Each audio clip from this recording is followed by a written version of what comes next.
গল্পে যুক্ত হওয়ার বিষয়টা হলে পুরোপুরি অনেক ভাইয়ের ক্রেডিট। তো ওইভাবে আর কি গল্পে ইনভলভ হওয়ার টাকাগুলোর বিষয়টা সরানোর লাগে আমরা সবাই একসাথেই তো আর কি কাজটা মানে আর কি করি।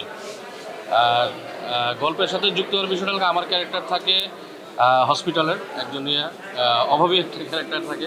সেখান থেকে টাকা মানে নিত্য নৈমিত প্রয়োজনের জন্য আর কি একসাথে গল্পের প্রয়োজনে জড়া যাওয়া আর কি। দুইটা জায়গায় আমার খুব ভালো লাগছে। একটা লাগে আমার একটা ডায়লগ থাকে বা অথবা আমার এমন চিনা যাবে না দেখলে আমি ওই আপনার পেটে কি এত ছ্যাপ আছে 2 কোটি টাকা গোনা ওই ওই জায়গায় যখন সবাই হাত তুলে দেয় খুব ভালো লাগছিল নিজের ইম্প্রোভাইজ করা ডায়লগ শুনে। আর শেষে তো সেটার অনুভূতি মানে বলা বাহুল্য, এটা তো আর বলা কোনো ইয়েই রাখে না আর কি।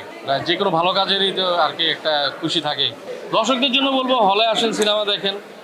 আর আরও নতুন নতুন সিনেমা আসবে আমাদের, এটা দিস ইজ জাস্ট বিগিনিং। তো আমরা ইনশাল্লাহ সামনে আরও নতুন নতুন কাজ করবো। আমাদের জন্য দোয়া করবেন, হলে আসবেন সবাই, আমাদেরকে ইন্সপিরেশন দিবেন। That's it.